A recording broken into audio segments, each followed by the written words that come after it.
Hello दोस्तों, मैं नरेंद्र कुमार आप लोगों का स्वागत करता हूं। आज दोस्तों बात करने जा रहे हैं हम लोग जो राष्ट्रपति चुनाव हुए हैं अमेरिका में 2020 में, उसी से संबंधित जो राष्ट्रपति और उपराष्ट्रपति के चुनाव संबंधित सारे क्वेश्चनों को देखेंगे जो एग्जाम के लिए महत्वपूर्ण होंगे। और फालतू की चीज़ें कुछ भी नहीं आपको बताऊंगा, जो एग्जाम के लिए पूछे जाएंगे क्वेश्चन आने वाले RRB NTPC से ग्रुप डी में, उसमें जो पूछे जाएंगे उससे संबंधित बात करेंगे। राष्ट्रपति चुनाव और उपराष्ट्रपति के बारे में बात करते हैं। चलते हैं, शुरू करते हैं। सबसे पहले बात करते हैं कि जो अमेरिका संविधान है, अमेरिका के संविधान में जो अनुच्छेद 2 में उल्लेख है कि राष्ट्रपति से संबंधित जो चुनाव है, चुनाव की प्रक्रिया का जो उल्लेख किसमें है, तो अनुच्छेद 2 में है। ठीक है, तो अमेरिका संविधान के अनुच्छेद 2 में इसका उल्लेख है चुनाव संबंधित।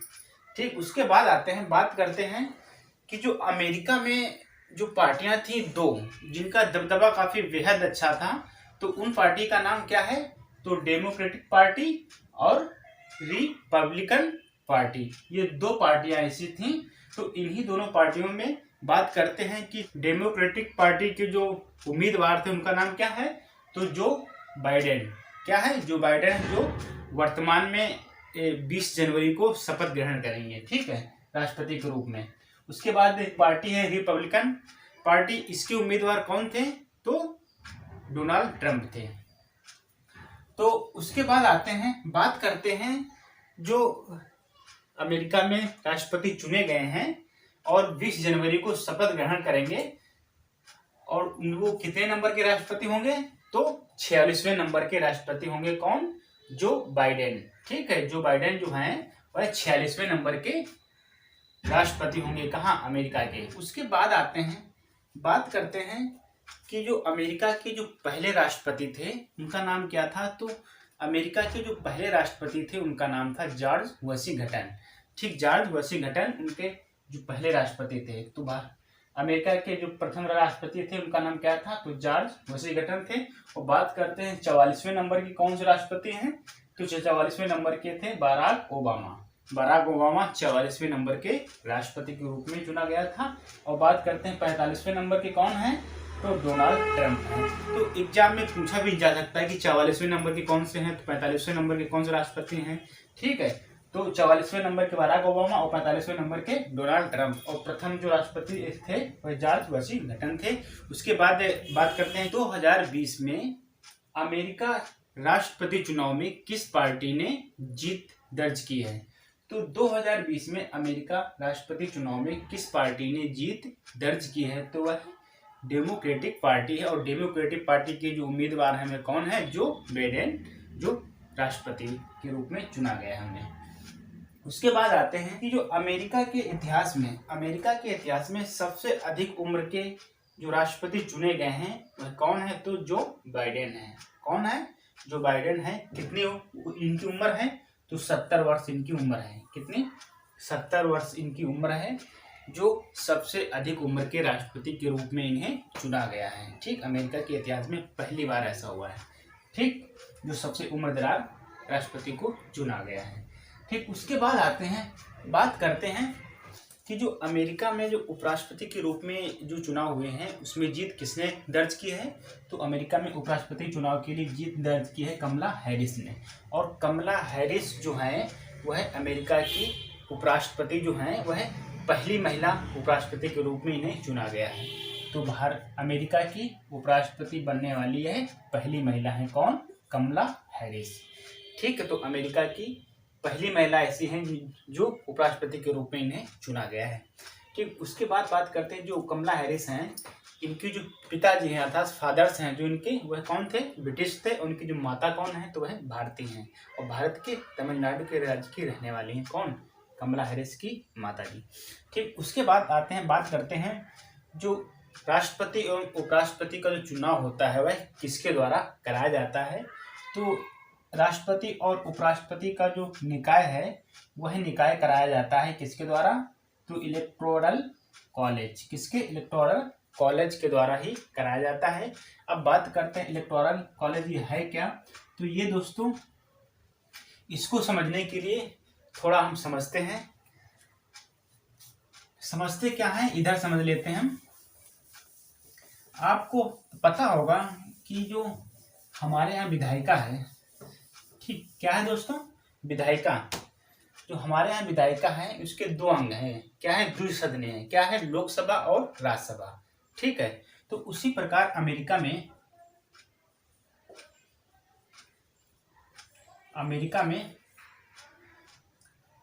में जो विधायिका है उसके भी दो अंग हैं। कौन कौन? तो एक है प्रतिनिधि सभा, ठीक है दोस्तों, प्रतिनिधि सभा, ठीक। और ये क्या है? तो अपर हाउस, ठीक है। तो अमेरिका में जो विधायिका है दोस्तों उसके भी दो अंग हैं। कौन है? तो द्विसदनीय है। एक क्या है? तो एक है प्रतिनिधि सभा और एक है अपर हाउस। जिस प्रकार भारत में विधायिका के दो अंग हैं, क्या है, लोकसभा और राज्यसभा, तो उसी से ही कंपेयर कर सकते हैं। जो प्रतिनिधि सभा है वह लोकसभा है और जो अपर हाउस है यह क्या है, राज्यसभा के रूप में इसे भी समझ सकते हैं। तो बात करते हैं जो प्रतिनिधि सभा है, इसके जो कुल सदस्य होते हैं वे कितने होते हैं? तो 438 होते हैं। कितने होते हैं? तो 438 होते हैं। और 438 की बात करते हैं कि इनका जो कार्यकाल होता है वह कितने वर्षों का होता है? तो 2 वर्षों का होता है। ठीक है दोस्तों, कितने वर्षों का होता है? तो 2 वर्षों का होता है। अब बात करते हैं अपर हाउस। तो अपर हाउस के जो सदस्य होते हैं, अर्थात इसे हम राज्यसभा के रूप में भी कह सकते हैं, ठीक है। तो इसके जो सदस्यों की संख्या होती है तो कितनी होती है? 100, ठीक, 100 सदस्य होते हैं। और अपर हाउस के जो सदस्य होते हैं इनके जो कार्यकाल होता है कितना होता है? तो 6 वर्षों का कार्यकाल। कितने वर्षों का दोस्तों? 6 वर्षों का इसका कार्यकाल होता है अपर हाउस के जो सदस्य होते हैं। और प्रतिनिधि सभा के जो सदस्य होते हैं उनका 2 वर्षों का कार्यकाल होता है, ठीक। और बात कर लेते हैं कि अपर हाउस के जो सदस्य होते हैं इसमें जनता के द्वारा इनका चुनाव होता है। किसके द्वारा होता है? जनता के द्वारा इनका चुनाव होता है। पर बात करते हैं भारत में जो राज्यसभा है, राज्यसभा के जो चुनाव अर्थात जो सदस्यों का निर्वाचन होता है वह जनता के द्वारा नहीं होता है, उनके निर्वाचित सदस्यों के द्वारा ही राज्यसभा के सदस्यों का निर्वाचन होता है, ठीक, उन्हें चुन लिया जाता है। उसके बाद बात करते हैं। तो हमने विधायिका को देखा और विधायिका को भी कहा जाता है, क्या कहा जाता है? तो अमेरिकी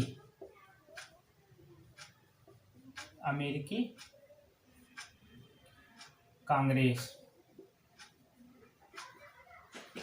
जो अमेरिका की जो विधायिका है इसे अमेरिकी कांग्रेस भी कहा जाता है। तो कई एग्जामों में यह पूछा भी गया है कि जो अमेरिका की जो विधायिका है अमेरिका की, इसे क्या कहा गया है? तो अमेरिकी कांग्रेस कहा गया है, ठीक है।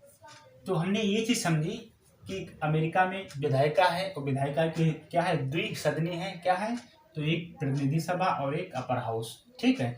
तो अपर हाउस के जो का जो कार्यकाल 6 वर्ष, कितने सदस्य होते हैं? तो 100 होते हैं। और इसमें कुल सदस्य कितने होते हैं प्रतिनिधि सभा में? तो 438। और इनका जो कार्यकाल होता है वह 2 वर्षों का होता है, ठीक। उसके बाद थोड़ा और समझ लेते हैं। बात करते हैं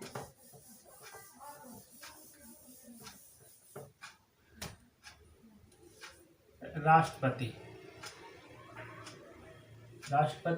एवं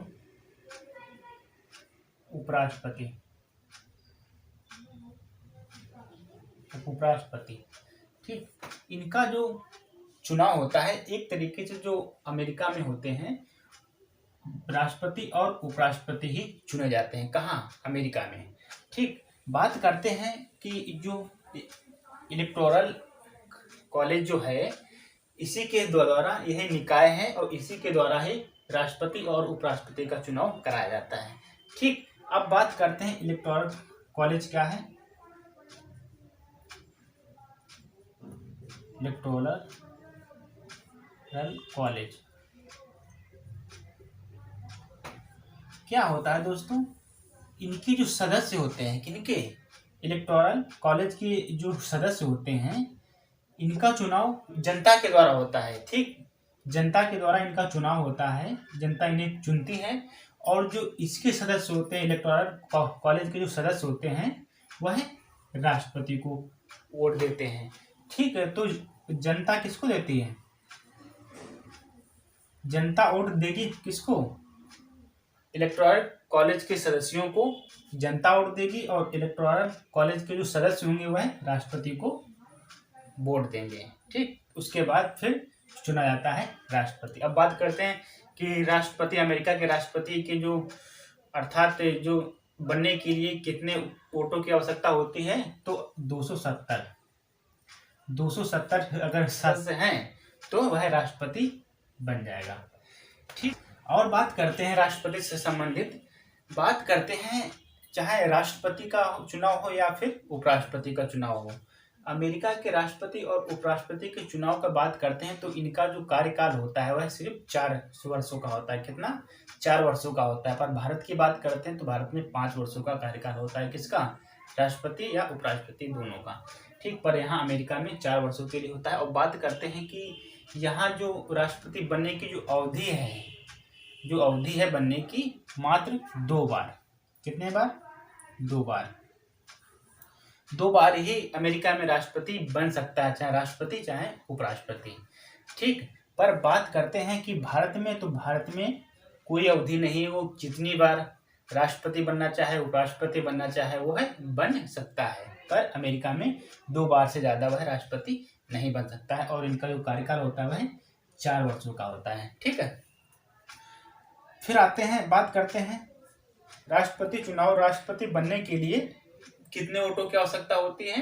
तो 270 हमने बताया। कितना? 270। तो 270 अगर सदस्य हैं इनके पास तो वह राष्ट्रपति बन सकते हैं। कितने? 270। उसके बाद आते हैं, बात करते हैं अमेरिका की जो द्विसदनीय सदन है, अर्थात जो विधायिका है, जिसे संसद भी कहा जाता है। ठीक, द्विसदनीय विधायिका को किस नाम से जाना जाता है? तो हमने अभी आपको बताया कि अमेरिकी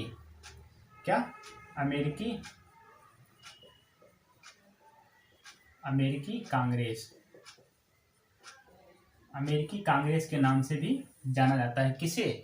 तो अमेरिका के विधायिका को। ठीक, अर्थात संसद को। ठीक, तो अमेरिका के द्विसदनीय विधायिका को किस नाम से जाना जाता है? तो अमेरिकी कांग्रेस के नाम से भी जाना जाता है। उसके बाद आते हैं, बात करते हैं जो राष्ट्रपति का जो आधिकारिक निवास होता है, आधिकारिक अर्थात या हम कह सकते हैं मुख्य कार्य स्थल जो वह होता है, निवास, वह उसे क्या कहा जाता है? तो उसे व्हाइट हाउस कहा जाता है। क्या कहा जाता है? तो व्हाइट हाउस कहा जाता है। और बात करते हैं भारत की, तो भारत में क्या कहा जाता है राष्ट्रपति का निवास? तो वह राष्ट्रपति भवन के नाम से जाना जाता है। क्या? राष्ट्रपति भवन। तो वहाँ क्या राष्ट्रपति का? व्हाइट हाउस के नाम से जाना जाता है।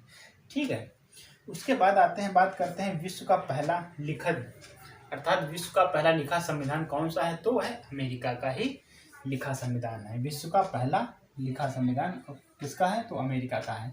तो हमने राष्ट्रपति और उपराष्ट्रपति से संबंधित जो महत्वपूर्ण क्वेश्चन थे, इसमें जो सबसे ज़्यादा क्वेश्चन पूछे जाने वाले हैं, तो आपको 2-3 क्वेश्चन ये याद रखने हैं, जैसे कि उपराष्ट्रपति के जो चुनाव हुए हैं उसमें जीत किसकी हुई है? तो कमला हैरिस की हुई है। ठीक है, तो उपराष्ट्रपति के रूप में किसे चुना जाएगा? तो कमला हैरिस को। और बात करते हैं राष्ट्रपति के रूप में, तो जो बाइडेन को चुना जाएगा। ठीक है, और इनको शपथ कब मिलेगी? तो 20 जनवरी को इन्हें शपथ ग्रहण कराई जाएगी। ठीक है, तो हमने, और इसकी जो बेसिक चीज़ें थी वो हमने जाना कि राष्ट्रपति चुनाव से संबंधित इंपॉर्टेंट चीज़ें। तो दोस्तों आज के लिए इतना ही। आपको अच्छा लगा तो कमेंट करके जरूर बताना। थैंक यू दोस्तों।